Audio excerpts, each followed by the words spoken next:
Are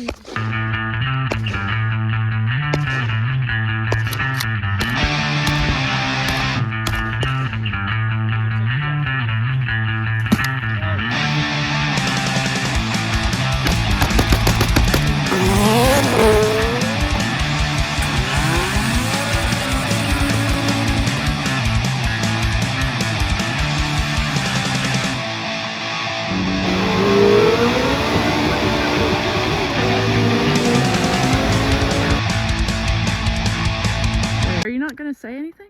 No. I guess I could, huh? Welcome back, HoodrichRacing.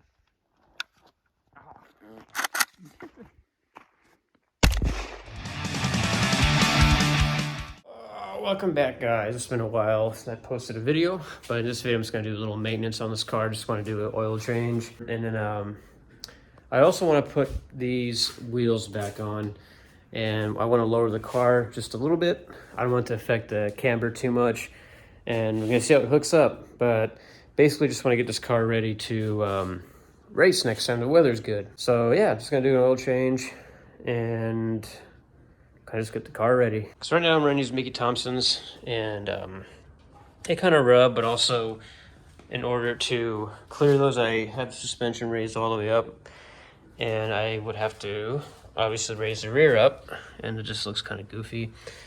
And I kind of want the wheels to match. Now I should have put these Mickey Thompsons, they should have went on, you know, these right here, but I was kind of wanting the tires to match, but it's all right. So I'm going to be reordering next when these go out. I'm going to be ordering NT01s and the bigger sizes. They're NT05s or 205s, 205 5015, and I'm going to throw NT01s on here. They're a little more sticky. But yeah, the car's doing good. Figured I'd give you guys a little I don't know, a little update. I typically don't like to post content if I don't have anything good for you guys. So this is just a little video. If you guys have any questions, go ahead and throw them in the comments about the car. Ask me anything, go ahead and ask away. And I also want to say really grateful for subscribers. Lately I've been getting, you know, we're at 373 as I'm filming this right now. And it's growing slow, but it's growing. I'm really appreciative of that, so thank you guys. If you guys like the videos, you know, go ahead and comment that as well. But just a little update on just how things are going with the car. Anyway, so I'm gonna get on this oil change. We're just gonna go over, you know, what oil I use and just a little tips. I mean, overall, an oil change is pretty basic, but with the sandwich plate on these Hondas or anything with sandwich plate, you have to make sure you tighten the nut that holds the sandwich plate on. And other than that, it's just a normal oil change. So we're gonna go jack the car up and get it ready to go. So how I go about doing these oil changes is, you can see a lot of these engine configurations that are, I guess, unlike the lead that lay on the, what do you call it? Not this way, this way. Anyway, transmission's right here, engine's right here. I usually jack it up from the opposite, so the oil goes to your oil pan and you can drain it out.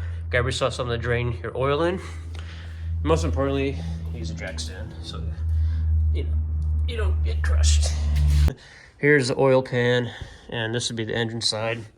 Here's my transmission. So on the back of the oil pan, you have this bolt.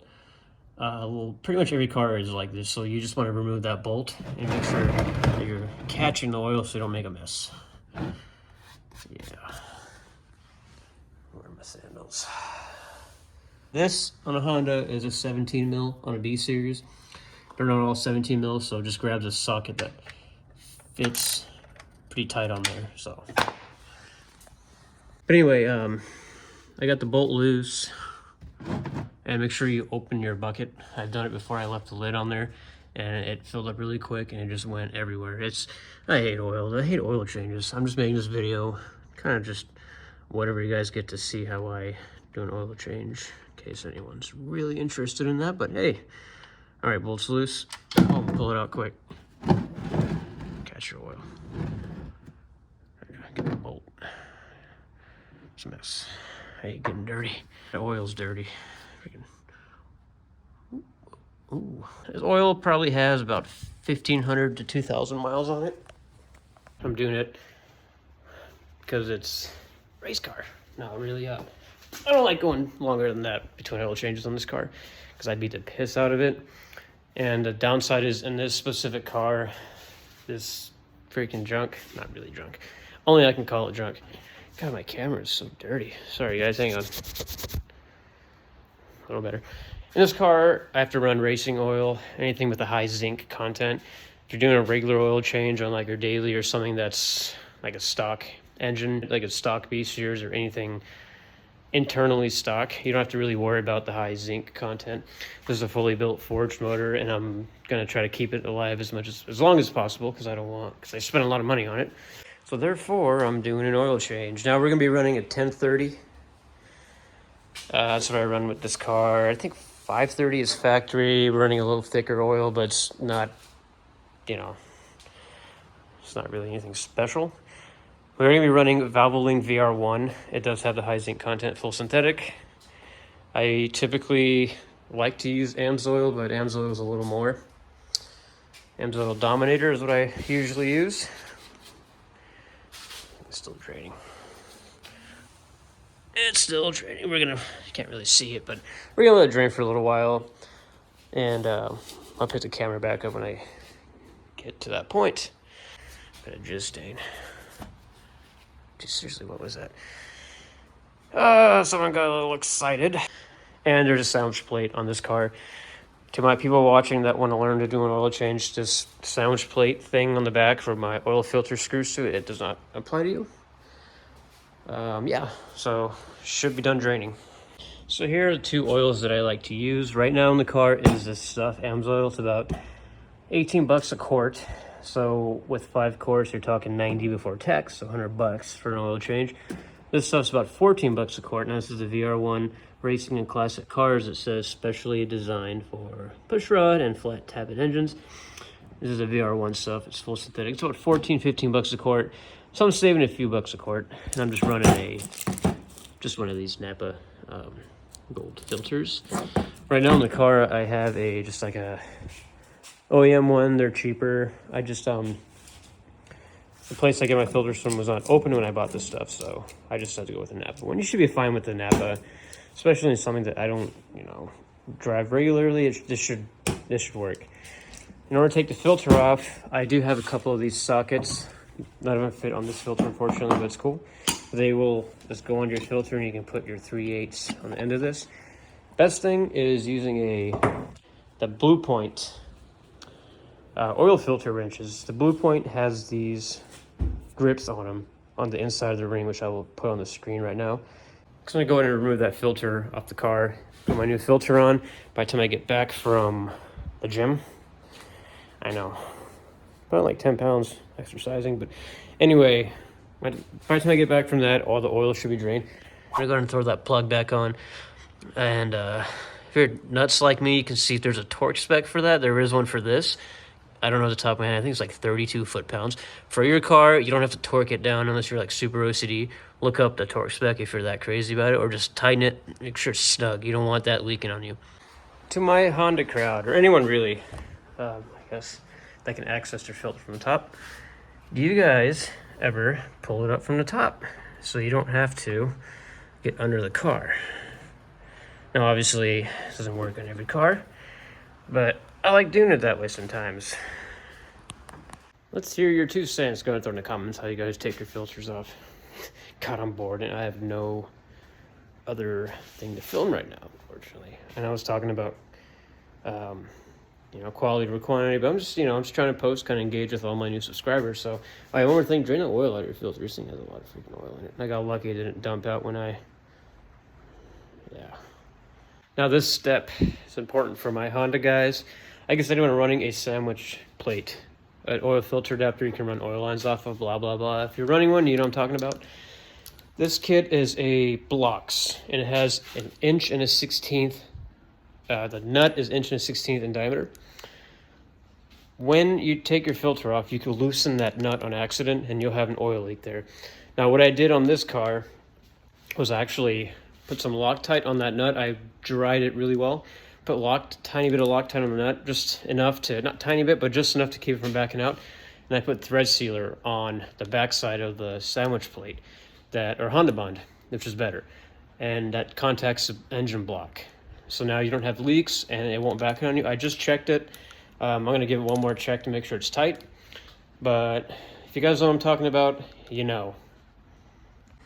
Sandwich plate is all tight. Kind of goes to show you why I put the sealant and the Loctite on the sandwich plate nut. This is not, it's not a cure-all, all right? Just check it time you do your oil change. It's not a cure-all. I'm checking it every time I do the oil change. It's just worth it. Why would you want any oil leaks, dude? Especially fully built cars. Jumped in my way. I wish you guys saw it. Okay, let's check it. You got a fully built motor, you follow money, and next thing you get an oil leak, you lose an oil pressure, I don't know. All right, just check it. Keep your motor clean. Okay, last but not least, and I'm gonna button up this oil change. This is just an oil change. Don't overthink it, all right? Last is, here's my new filter. Put some oil around here. If you wanna fill it up with a little bit of oil, you can. To be honest with you, I know someone's gonna get mad in the comments. I don't really fill the filter up, never, ever. So, zero problems here after years of oil changes like that. Also, check the back of your block.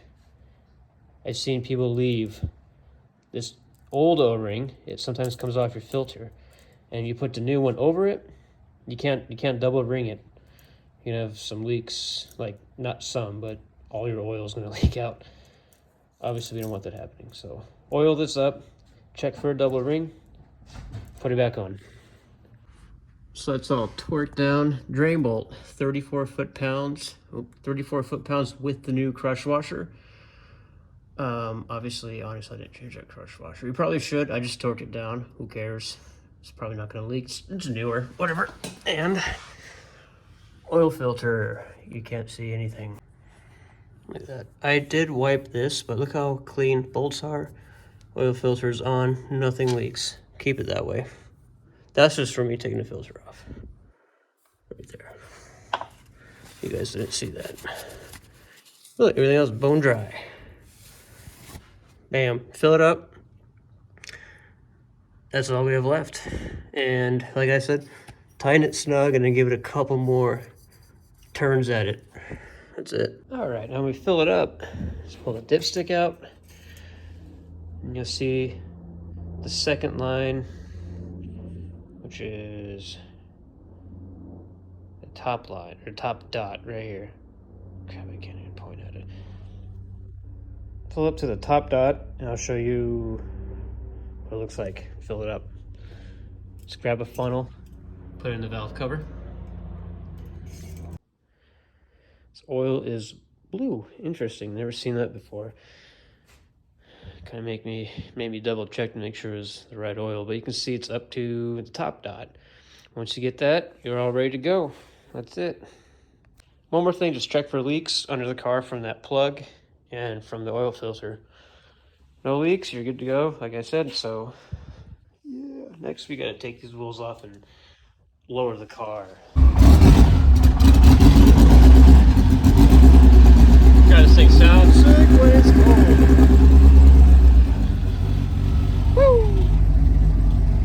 You got good oil pressure. I don't know, I guess it's dark. Got the light on. This thing idles like a champ when it warms up. Look at that.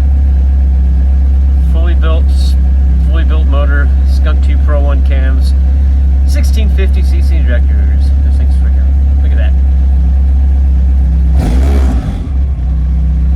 And it catches idle. Got their spotlight out. Spotlight. Oh man, listen. Helicopter's looking for me. He's like, this man's about to do something stupid. He's gone now when I shut the car off. I'm just joking. Anything in this garage. Hey, I don't know where to put the phone. I got these big tires off. So I lowered it a little bit. I need to drop it down a little more. And it's actually pretty easy. I had to loosen the 14th. Let's do this side. You guys will see what I'm talking about. I still got to do the rear. See the wheel back. I don't even know why I put the wheel on. Let's see what happens. Yeah, I just put this wheel. They're loose because I didn't even try to torque them down. Luckily, the rear is easier to lower.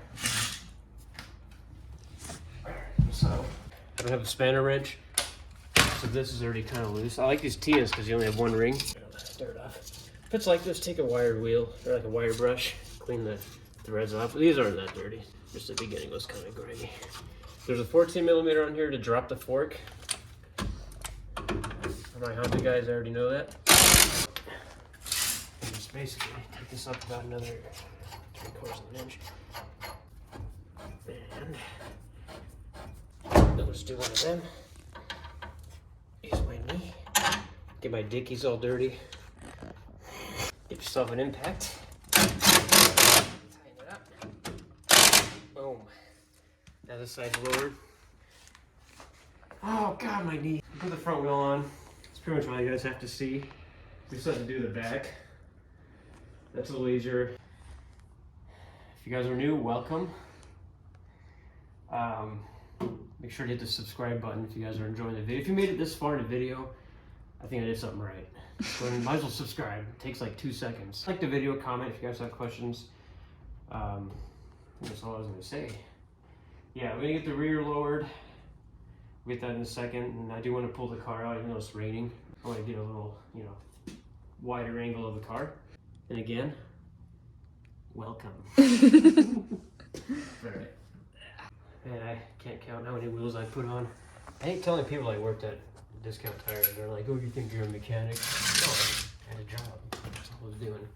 Anyway, when you guys get it all settled in or lowered or whatever, take a tape measure, find yourself a nice fixed point to reference your height from. You can even measure this. Since we're going to be having a smaller gap here, it's going to be easier just to measure from like eyeball the center of the fender to top, or like to one of the lines on the sidewall right here. Just kind of find a spot to, you know, like a little reference point. You can measure that, get your front lined up. Same thing with the back. So let's go take this car off the jack stand. Crash. Hey, buddy. Where is he? Oh.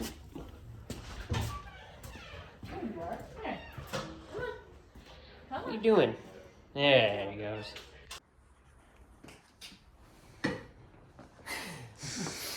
Alright, front is all even. The reason why I didn't show it on camera is just a waste of time. I'm not going to waste anyone's time, I'm not going to waste my time. Time is the most important asset. Don't get it back. Now we're going to do the back. So, obviously, drop your front wheels. Put a mallet under mine. That's what it works. I'm not going to be jacking your rear up. That's where my handbrake is connected to. And I don't want it rolling through the garage door. I had a friend one time. He was drunk and he put the car in drive and he went through his friend's garage door. It's a little story about that. Yeah. Tractor jacket. Whoa! Tiny garage. I want someone to come work on this car with this space. Is it rolling? Or? Yeah. Oh, okay, cool. Okay. So we got the rear off. Handbrakes on. That's why we dropped the front, so it doesn't come rolling back on you. It sucks that it's raining outside. I would like to work on this outside. There's more room. It was snowing earlier.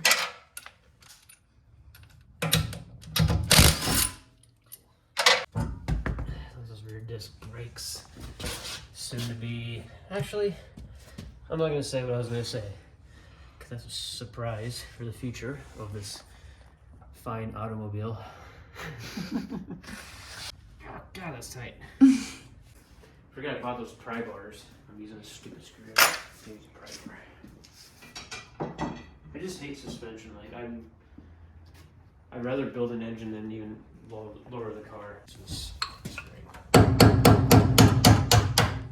You guys are buying coilovers. Save the damn spanner wrenches. Why are you guys throwing them away? You need them. If you're in a shop, do it. Ask them. I want my spanners. Give me my spanner wrench so you can adjust your shit. Over this.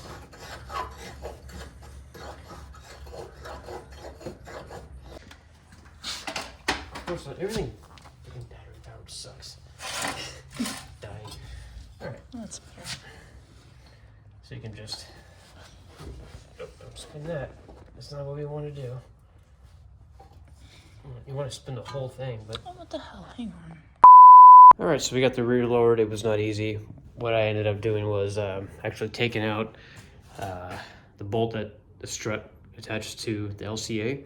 Kind of release some of that tension. I don't have any spanners. I've done plenty of suspension work on these Hondas, but I don't enjoy it as much as like building the engine or doing other mechanical stuff. But anyway, I took the bolt out and I just twisted the strut and I had to measure. Everything's all squared away, good to go. So I got the rear just a little bit higher. No real reason. I've just seen a lot of Hondas that are kind of like that. I don't know. Can't really see the whole car from the side. It's dark outside and it's pouring rain. I'm not gonna go out there. Guys won't be able to really see much. So tomorrow we'll get a nice walk around of the car, see what it looks like. And that's pretty much gonna do for the work we're doing on this thing. Yeah, so hopefully you guys enjoyed, and I will be pulling this car out tomorrow. Hopefully it's not raining too much or at all. And we get a nice profile of the car. So as far as the bumper goes, it's still in my car. I don't know if you guys can see it. This is kind of hanging out right there. What I need to do is I need to get, not really find, they're pretty much on eBay and everywhere, the rubber holders. Because on this side on the bumper, it rubbed on the tire and just destroyed the tab. So it's gonna look a little funky. Some battle scars, or I can order a new bumper for it. I do plan on putting a different front end on this car at some point. That's way down the road. We're gonna do a cage first and another big transformation on this car. So that's where we're at with the bumper. And anyway, so put the camera back up tomorrow. I'm gonna get inside. It's getting kind of late, so I'll see you guys tomorrow.